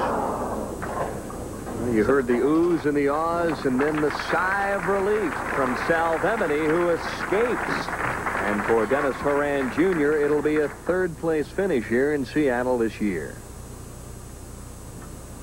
So much money to be made on 1 shot. And that's been the story of the PBA Tour for as long as I can remember. You just have to be able to perform in those pressure situations and when you get your opportunity on TV. But I think that's what has made the PBA telecasts through the years the great shows that they are, because every 15 minutes it's sudden death. Somebody wins, somebody loses. Normally it comes down to the 10th frame. And you're right, just a little break here or there, and you end up with your first title. If you don't get the break, you end up heading to Riverside, California. And Dennis is headed to Riverside. Yep, and Salvemini is headed to the championship game because he's going to meet with Jess Stayrook, our top seed. However, before we get to the $27,000 match, why, Bowling News is next. Everything you'd want to know about bowling. Hi, I'm Yakov Smirnov for Best Western. When I used to check into other hotels, I always had reservations, but I'd stay there anyway. Now with Best Western, I have so many different choices. I can always get and pay for only what I need. Like they just asked me in my room, would I like a king or a queen? What a country. I'm sure they're very nice people, but I'd rather have my own room.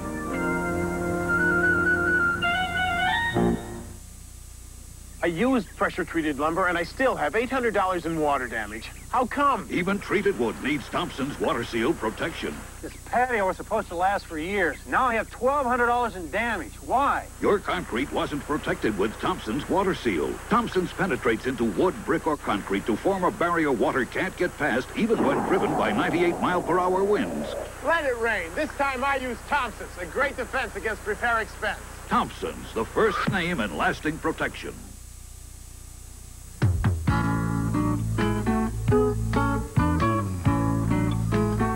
Welcome to this week's edition of the Bowling News, brought to you by Pizza Hut, home of pan pizza that's winning the hearts of America. And welcome back, everyone, to Skyway Park Bowl in Seattle, Washington for week number 21 on the PBA National Tour. And although Mike Albee did not make it to the top 24 this week, he did head to the pay window, finishing up 45th. Let's take a look now at the cashier's list. Albee at this point collects $900 on the week, has now surpassed the $280,000 mark. Del Ballard Jr. is still number 2 at this stage, while Pete Weber, who withdrew from this week's Seattle Open after sustaining a minor knee injury while playing softball, is still 3rd.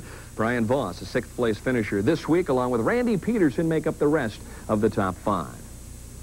Venezuela's Embleto Monticelli stopped at the pay window as well. He remains number 6, while Walter Ray Williams Jr. And, of course, our top seed in the Seattle Open, Jess Stayrook, along with Dave Ferraro and Bob Benoit, currently round out the top 10. An excellent barometer for measuring success on the PBA National Tour is cashing consistency. And the home office in Akron, Ohio, the PBA home office, has come up with some new statistical categories, the first being leading cashers. Bob Benoit has posted 18 checks now out of a possible 20 events, which is outstanding. Meanwhile, Dave Husted has cashed 16 times, while Ron Williams, David Ozio, and our tournament leader, Jess Stayrook, have all gone to the bank in 15 events. Another interesting category, and one that's even more difficult, is surviving the top 24. Leading the way in that department as well as Topeka's Bob Benoit, along with one of the steadiest pros on the national tour, Dave Husted. Del Ballard Jr. is currently number 3, while a group of 4 players have finished in the top 24 in half of this year's events. And since we're located in the Great Northwest this week, it's time to get updated on the latest PBA regional results. Hugh Miller finished atop the stack in the initial tournament of the year. And here's now a look at the rest of this year's champions in the Northwest, headed by former touring pro Gary Mage. It's a known fact that over 9 million bowlers compete week to week nationally in league play throughout every season. So I thought you might like to see how your scores have added up against the best in the nation thus far here in 1989. Some terrific scores to report. Goebel Beer of Detroit posted some unbelievable numbers this past season as the ladies from Motor City averaged nearly $230 per player per game to lead in the team event. They also had the #1 score in the team singles as well, with an average of $247. 800s used to be a rarity, but already this year the top 3 scorers are well over that mark, led by Jennifer Raymond of Cuyahoga Falls, Ohio. Bowling in the premier traveling league in the country, the Budweiser League of Masters in Akron, Ohio, Ace Mitchell's posted an astronomical score of 36.89, which works out to an average of $245 per man per game. In the 5-man team game, the state of Pennsylvania has the top score, while on the individual front, Tom Jordan of Union County, New Jersey, fell just 1 pin shy of perfection when he rolled games of 300, 299, and 300, and that, of course, is the highest sanctioned series in the history of the sport. How would you like to bowl one game for $50,000 and not care one way or another what the score was? Well, it's happened recently, folks. Let's take a look at some videotape. That's exactly what entertainer Jerry Lewis has done for the past 5 years, most recently at Brunswick Vista Lanes in Palmdale, California. The Nutty Professor fired a game of 158, earning a cool $50,000 for his kids. Not a bad shot there for Mr. Lewis. His lifetime average is 163, and of course, through the help of Brunswick, he has now raised more than $6.5 million. It doesn't take a genius to realize that that adds up to better than $1 million per outing.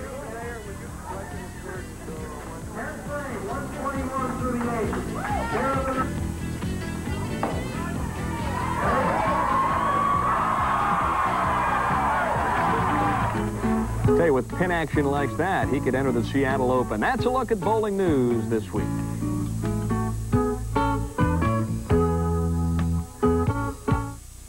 You know, ball players learn superstitions early. Some guys rub their bats for luck. Good guess. Some guys always wear rally hats. Others bet the catcher's head.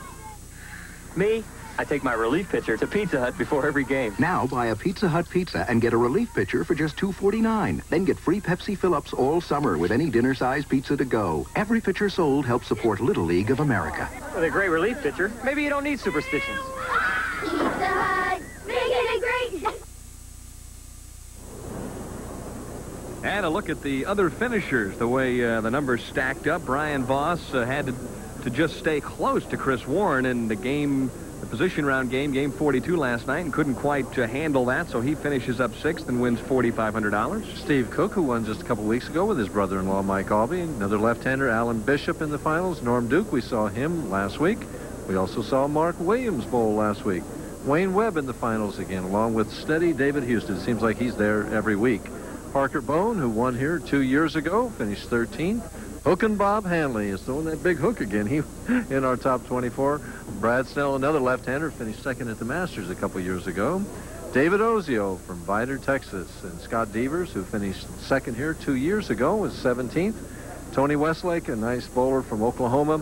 Mark Baker, who just missed the championship round last week. Leading, maybe not leading, but one of the leading candidates for Rookie of the Year this year, Steve Hoskins. Steve Hardy was in the top 24 last week. Ron Williams, one of our leading cashers. Tony Figueroa from Southern California. And Darrell Curtis, who is the only senior bowler in the top 24.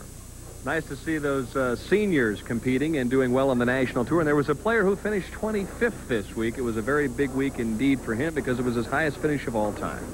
And I've forgotten his name. Bob Perriman, right? Oh, right, Bob Perriman. That's right. Comes up with a number 25 finish, and he'll be a hero in his hometown. And talk about heroes, last year right here at Skyway Park Bowl, Tom Kreitz came out of nowhere and had a sensational championship round appearance, especially in the championship game where he strung together a number of strikes, and here was one of the beauties for Thomas last year. Four-step player, throws that big hook, but watch this shot. This was out to Never Never Land and came back, and once he discovered that he had that room to the right, he just kept throwing it out there, Denny. That was the infamous Vasco da Gama shot, as I think I described it, because no one had explored the 1 or 2 board that evening until that errant shot. Well, when he explored that, he found the fountain of wealth instead of youth. Strikes galore. All right, let's get back to the present now, though. It's Stayrook and Salvemini in the championship game. Joe Salvemini has already won 2 PBA championships. Stayrook yet to win. Your feelings about the psychological aspects of the championship game? Well, psychologically, Salvemini escaped. You know, then he almost had lost that game. Horan could have doubled in the 10th and beaten him. On the other hand, Jess coming out here has never been in this position before. This is the first time he's bowled for a PBA title. It's the first time he's been the leader. I know the first time that I bowled for the title from the top spot, I was very nervous. I managed to win.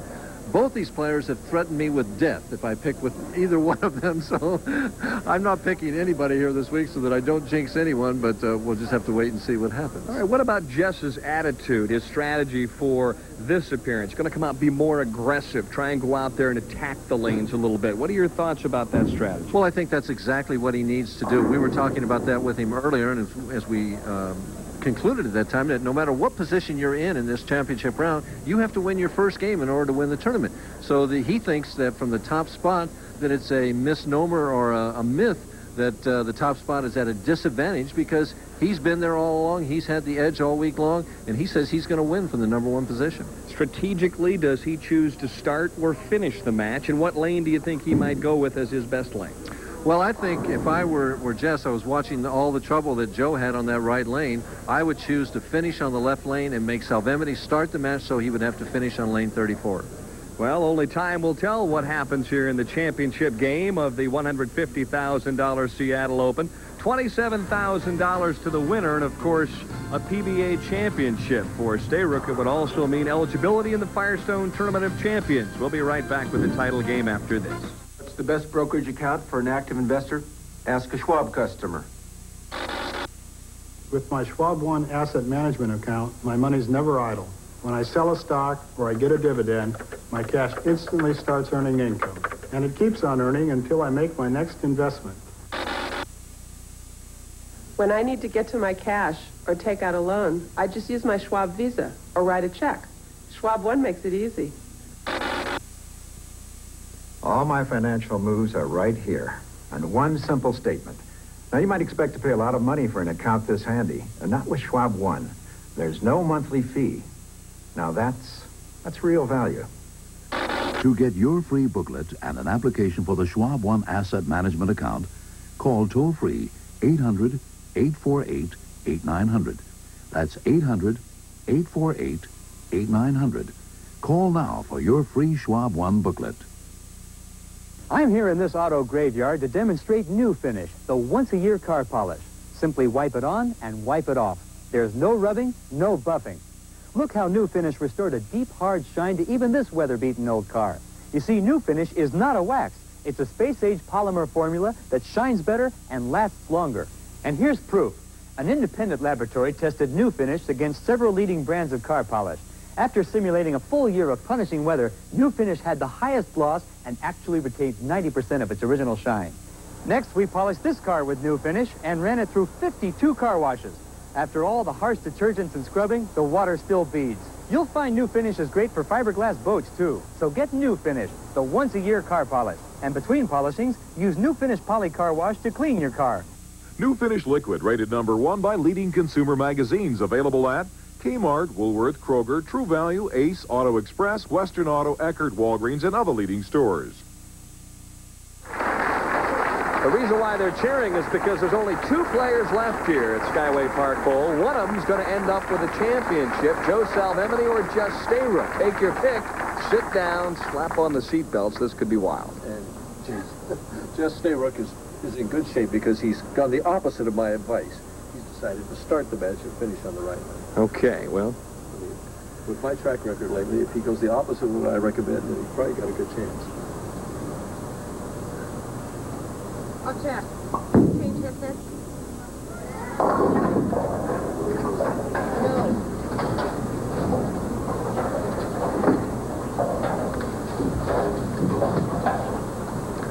opening shot there on lane 33. A tad high, and got a slight technical problem with my partner's headsets. We'll be remedying that situation momentarily. Ooh, a ticklish cover of that spare. Barely. Am I coming through? There you are. Oh, wonderful. Loud and clear. Modern technology, huh?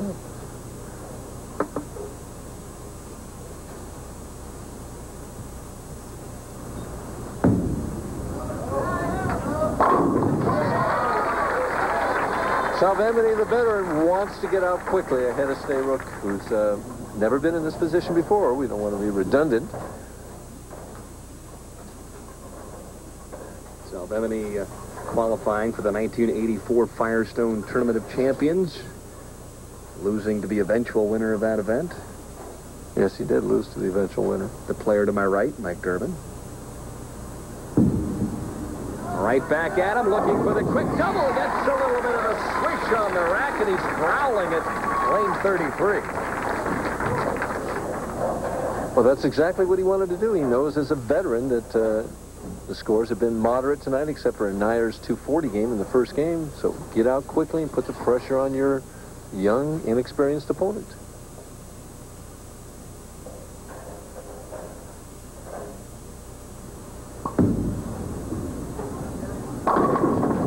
Better shot. Still didn't give it the room he wants to. Very intense player. Plays within his own game. Five-step player. And for all of his talk of being, very, very aggressive coming out, he still seems a little bit tentative. Concentration. And stiff-legged at the line. Very short approach for 5 steps. It's a muscle player. Has the 6-pin, no trouble. Very strong. Big hands, big forearms. As you mentioned, a physical type of a player. That short backswing, he's always got it in play. I've noticed that, people with short backswings, as we look at his beautiful wife there, Kathy, seem to be very, very accurate. He really plays an instrumental part in his success out here on the tour. He's got to get something going. He can't let Salvemini get too far ahead too quick. 6-pin again. Closer shot. I can imagine from that top seed position, the championship game just whizzes by. Well, especially if your opponent comes out and throws 4 in a row as you right out of the gate, which there's a chance that can happen now. I mean, he makes this 6-pin. He sits down, trailing by 12 pins, and it can be 32 by the time Salvemini finishes.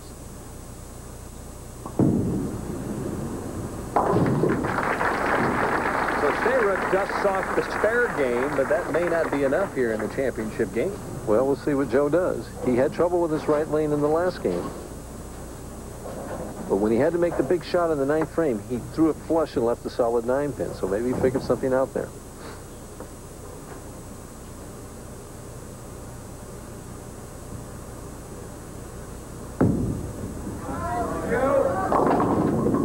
Gave it too much room and leaves the 3-5. Looked like he said it didn't come back. He was astonished that he didn't strike on that shot. Got to tell him you got to hit the 1-2 pocket before you can strike. And switches balls, shoot the 3-5. Something probably goes a little bit straighter. No trouble.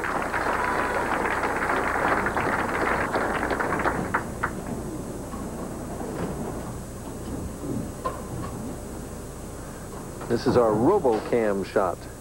As we see that the head pin does not hit the 3-pin. And for a left-hander, he's not going to strike unless that left head pin hits the 3-pin.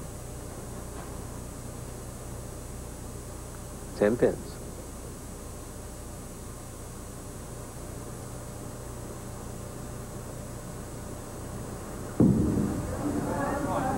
Well, now it's Salvemini's turn to leave the solid 6. And it looks like it's just that type of evening. Tit for tat. Nobody wants to run up and hide. Well, I think they all want to do that. Well, then nobody's able to do it then. Yeah. There you go. I don't know. I like the close matches myself. Well, I think our viewers do too. The only ones that like the runaways are the guy that's winning with that score. Yeah. You're right about that. Well, don't run away because we've got an exciting championship game. Stayrook trails by 9 to that gentleman right there from Colorado Springs. Will he hang on? Come on back. We'll find out. When rain comes into view, cool air surrounding you. Call me rain. The air of quality cools with efficiency. Rain. Give me a ring. Call me rain. You can depend on me. Call me rain. Cool air of quality. Call me rain. I used to be a big shot. 50 feet of prime vinyl. Couldn't keep the yard green without me until they went automatic with Rainbird. Installed all these sprinklers for just pennies per square foot. And everything is connected to a Rainbird timer that does all the work while they sleep in. Now I just sit here all wound up and no place to go. Rainbird Automatic Sprinkler Systems. For your free do-it-yourself installation guide in the dealer nearest you, call 800-635-7500. It's a colorful July on ESPN. America's finest young athletes go for the gold at the U.S. Olympic Festival. The world's greatest golfers shoot for the green in the British Open and U.S. Women's Open Championships. It's 3 cheers for the red, white, and blue in a Davis Cup duel, while future major leaguers burst into the limelight at the AAA All-Star Game. Plus, see who earns the yellow jersey in the Tour de France. There's a full spectrum of sports in July on ESPN.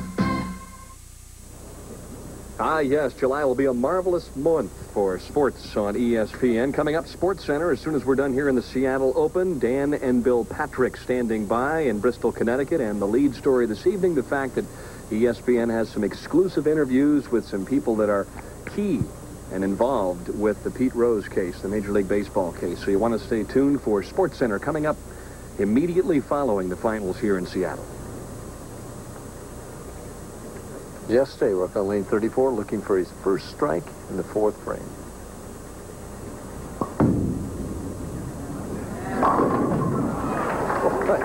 6-pin, 6-pin, 7-pin. I hate to sound redundant, but I'm a bit tired myself of watching the solid 7 stand. There we see his earnings from last year and this year. And if he wins tonight, it goes to $95,000. Well, he's already tripled the output from last year. Could move to 5-fold with a victory here tonight. Interesting, even if he wins tonight, it wouldn't be his biggest check this year, as he made $30,000 for finishing third, I believe, in the U.S. Open. All spare game thus far. All 9-pin counts. Nope. And a 7-pin count, real thing. 2, 4, 7 left in the first.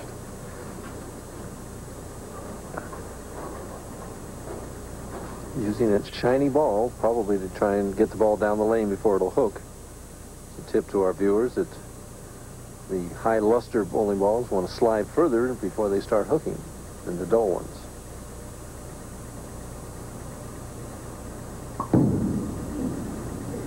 Well, that one slid, skidded, and then rolled at the pocket. Just what it's supposed to do, huh? I like the way he's approached this championship game. He's just made subtle adjustments, shot after shot. Now I have a feeling he's going to be right there. It's just whether the pins will cooperate. It's usually the case. Salvemini on the right-hand lane, kind of gets down a little bit on one knee, asks for the strike, and he nails it in the 5th. See if he falls off balance to the left. Every time he does that, he seems to strike, so. The slide. Yep.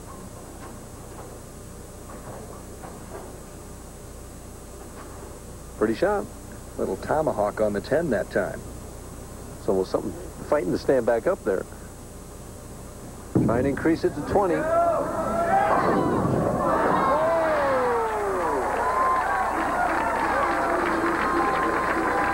Well, he was tiptoeing through the skyline of Seattle here at Skyway Park Bowl as he watched the 7-pin finally fall. And watch as the 4-pin, second from the left there, is going to nick the 7-pin. It's going to fall forward. It hit it barely. And that's what everybody reacted to. And now this crowd is alive. Stayrook, though, waiting until the replay is finished, needs to strike here to keep pace. Down by 20 pins.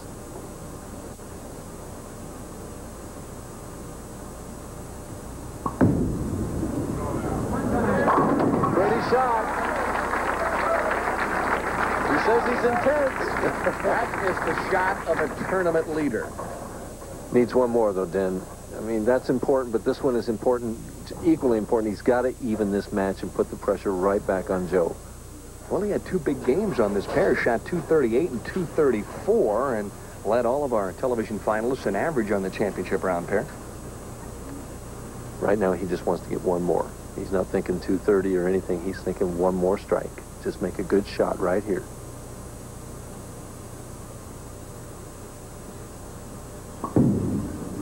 That's the hold. And then crossover.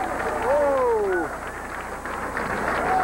Well, Stayrook has been steadfast, made a mistake there, and came up with a big Brooklyn. And you watch the shot. He's 3 to 4 boards right of his target here. I mean, this ball has no chance at this point, but then crosses over and gets the great Brooklyn strike to even the match.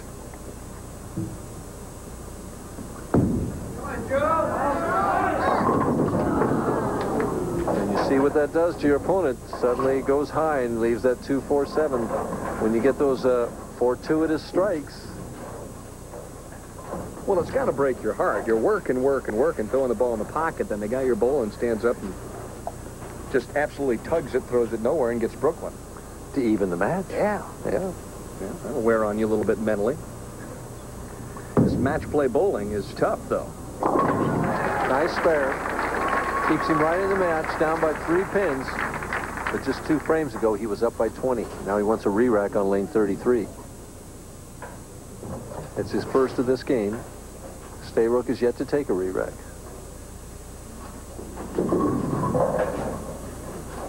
See the difference there. 3 pins separating these 2 bowlers through 7 frames. See the conversion on our RoboCam. Just barely got that 2 pin, but got it. Back to live. Trying to get started again with a string of strikes and a beautiful shot in the 8th frame. So Salvemini 6 down. Stayrook shakes his head, and let's see what kind of a shot he throws here in the 8th. He leads by 3, could lead by 13 if he strikes here. And we have a new rule that once the opponent is bowled, once he steps off the approach, Jess has 25 seconds in order to start his delivery. And the clock is running. I don't know what it's at right now, but it's close to 25. Gave it a lot of room. And did it come back?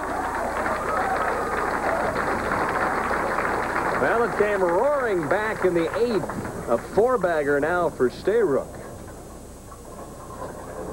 And now, as the ball comes out of the ball return, he has 25 seconds from the time the ball comes out of the ball return to make the shot. And Harry Golden, our tournament director, you see he's got the stopwatch right there, and it's clicking. That clock is running.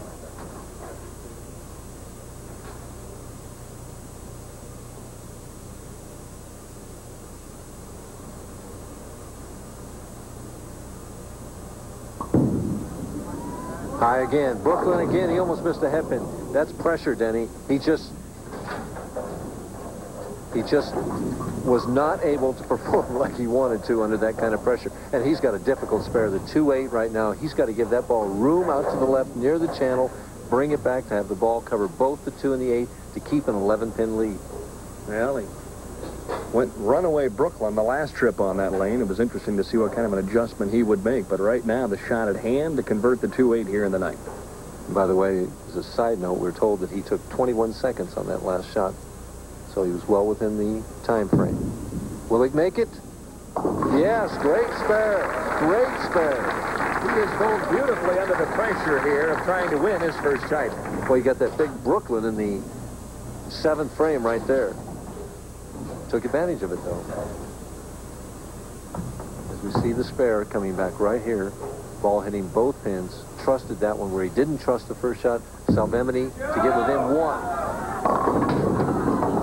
And he's just had the trouble on the right lane all the time. Hands in the pocket as he turns around and comes back, and I think he realizes that was the shot of the week right there to put him in a position to win this championship. He's still got a good chance, Dan, but he must make this 2-4-8. This is of the utmost importance. Make the spare first. Gave it a lot of room and didn't make it. Salvemini is in big, big trouble right now. He's down by 23 pins. As you see, he sent it out real wide, and watch as the ball hits the 2, chops the 4, and leaves the 8. Well, if he would strike out 212, force Stayrook to mark in the 10th frame.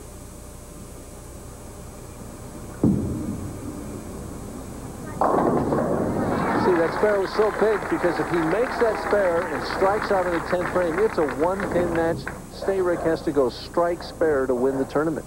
It's just, that spare was just the key shot so far. Throws it wide here, trusts it beautifully, and gets the light shaker. 3-5-6, the last one's down.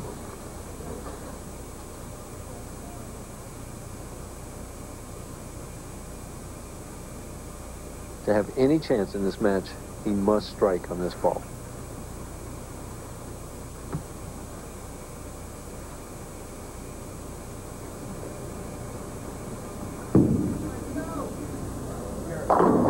Six pin. And Jess Stayrook, if he stays behind the foul line and keeps it on the lane, is going to be going to the Tournament of Champions. And right now, you can see the wheels turning. Just realizing at this stage what he needs to capture his first championship. He's been so close already in his career. His high finished 3rd, but this is his 5th appearance in the championship round, and he'd never made it to the championship round before 1989. So what a tremendous year. It'd be capped off right now if he could win. Toughest thing now just to kind of maintain your composure. I don't know about you, but I'd be moving back about 6 inches on the approach. I'd be back on the concourse for this shot. Oh, and he just rips it. If you're going to win your first title, there's no better way to do it than with a solid strike. And I'm sure Kathy is probably just as happy as Jess is at this point in time. Beautiful shot, and it's so difficult from the top seed position to come out and bowl a great game and win, and yeah, you see the tears of joy.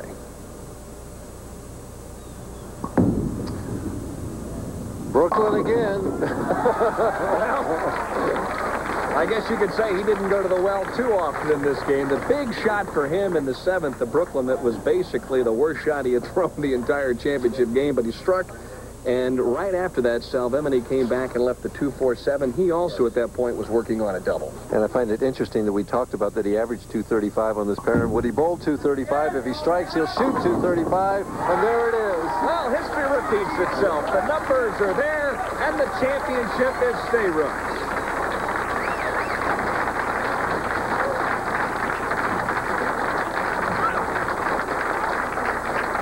Big moment in his life, Denny.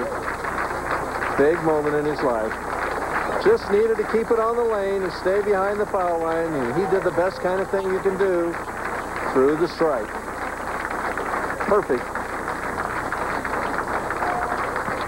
And we'll be back to talk with the newest PBA champion on the national tour, Jess Stayrook, the winner of the $150,000 Seattle Open. Fans, please. Mr. Garfield, welcome to Embassy Suites Hotel. My room. Here, you get a suite for about the price of a room at most Marriotts or Hyatts. Beautiful. Don't change a thing. The living room, sir. Love what you've done with this room. The bedroom. This is great. I need my space. And, of course, you'll want to take advantage of Embassy Suites' free breakfast. Food. Served every morning. At Embassy Suites, you don't have to be a fat cat to enjoy the sweet life. I resemble that remark. Your man in Washington has come through? The Americans will be most displeased. Observe. The argon-activated radio-optic laser light. Amusing, Boris, but the party demanded Bud Light. If you want the one light that outshines them all, ask for Bud Light. Where is Boris? He is enjoying a cold one. Bud Light, because everything else is just a light. The test of a great airline is not just how fast it moves you in the air, but how fast it moves you on the ground. That's why at some of the busiest airports in the world, United Airlines offers you the most advanced baggage systems, faster ticketing and boarding procedures, and the most spacious, convenient, efficient terminals in the business. United Airlines. From the ground up, rededicated to giving you the service you deserve. Come fly the friendly skies. There's a level of performance that separates the good from the great. That's why Carmen Salvino designed the Ebonite Thunderbolt. The exclusive power core increases gyroscopic action for a sharper hook on heavy oil. And the Thunderbolt rolls farther before hooking, so it hits harder for less deflection and more striking power. The difference between good and great is the power of the Thunderbolt. And welcome back, everyone, to Skyway Park Bowl in Seattle, Washington. That applause isn't for us, it's for Jess Stayrook. He's the one who won the championship. It's for all the bowlers here, but especially for Jess. Well, we had some marvelous bowling here this evening. We do have a couple of minutes, and so what we're going to do is basically look back at each match and look at the critical shots and what happened and how we got to this stage. Well, in the first match, we had the only right-hander in tonight's field, Chris Warren, going against Andy Neuer in a tight match for a while, until Chris happened to throw one a little wide and got 0 there, and then Andy came back and jumped on that with a strike in the 9th frame. On the left lane, on lane 33, Andy was swinging the ball out wide all night long. And on this particular shot, it just rolled back perfectly. He was almost unbeatable in that first game. Yep, shot 249 with 9 strikes, had a couple of 4-baggers, had 10 fingers up there, right? But he waves it off, 249 to 202, and so Warren finishes up 5th, and Andy Neuer decided he was going to bowl yet another game here in Seattle. I thought maybe somebody was holding him up with his hands up there like that, but he was just signaling that safe, I won this game. That's right, and then Joe Salvemini was next in line for Andy Neuer, and they battled back and forth tooth and nail. Well, in that game, Andy was very aggressive and very confident early, but he left several 7-pins. He left a 6-8, which he converted early. He missed a spare in the somewhere around the 7th frame late in the game where he left a 2-4-7. Had a little trouble with the cameraman at that time, somebody taking a picture, and he missed that spare, and it was his undoing as Salvemini, being the veteran that he is, jumped on that opportunity. And, of course, here's a look at another 9th frame shot, a clutch shot. Joe made good shots, especially on lane 33. He seemed to prefer that lane over the 2. We see the 4-pin barely get the 7 at that time, but he had that nice carrying touch. And bowled really well all night long, bowled well in the championship match. Bowled very well in the latter stages of that game. As you see it, did not miss the pocket and finished with a nice 5-bagger, 225 to 211. So Neuer was finished in 4th place. Salvemini moved on then to take on Dennis Horan Jr.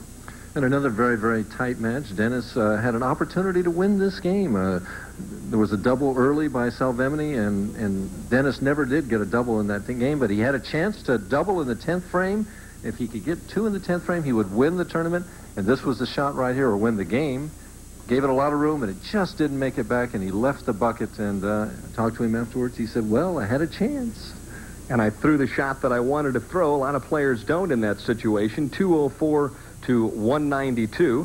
The semifinal game. Then, of course, it was Salvemini on to take on Jess Stayrook, our top seed, and now we have a round of applause for the winner of the $150,000 Seattle Open. And Jess, you said you were going to come out and try and be more aggressive and bowl your game.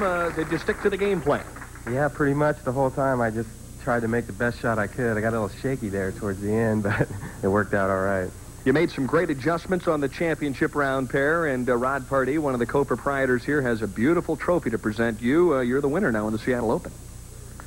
Congratulations, Jess. I watched you bowl 300 the first game of the tournament, and you led all the way. Nice bowling. Thanks a lot. I'd like to thank Rod and Dave Pardee for all their great help in the tournament, getting it going and everything. It ran really good. Everything went just great this week. It always goes great when you end up a winner. All right, now that Rod has presented the trophy, go ahead and take that, Jess. Find a mantelpiece for that. Now, Dave, his brother, will move in with a substantial check here. The largest tournament ever in Seattle, $27,000 on first. Jess, on behalf of everyone here at Skyway Park Bowl, would like to give you this first place check of $27,000. Nice bowl. Thank you very much, Dave.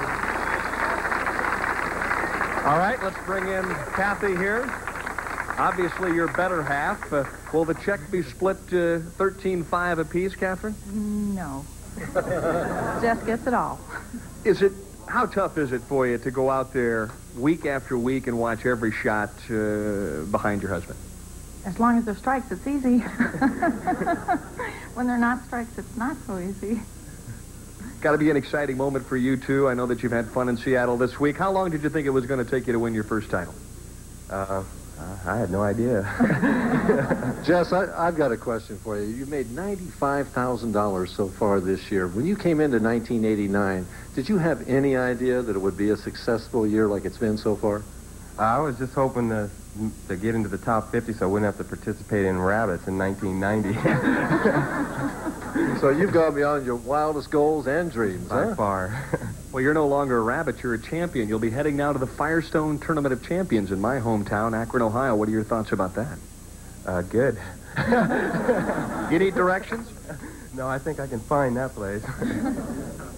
Got to be a marvelous moment for you right now. Treasure this one because the first one's always the sweetest. Isn't that right, Michael? Well, we talked that maybe 235 would win it for you, Jess, and it turned out to be a good number for you. Yeah, 235 is all right with me.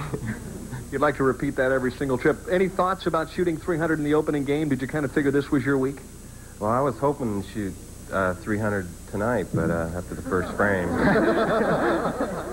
Well, you let us all down after the first frame, but what a champion, Jess Stayrook. The $150,000 Seattle Open, as he now has jumped into the PBA Winners Circle. Thanks for joining us, everyone. So long from Seattle. $50,000 Seattle Open have been brought to you by Embassy Suites Hotels, where you get a beautiful two-room suite for the price of a single room. By Bud Light. Everything else is just a light. And by United, rededicated to giving you the service you deserve. Come fly the friendly sky. Next week, the PBA Summer Tour heads back to the West Coast for the finals of the $135,000 Kessler Classic at Active West Town Square Lanes in Riverside, California, beginning at 9:30 p.m. Eastern Time, live on ESPN.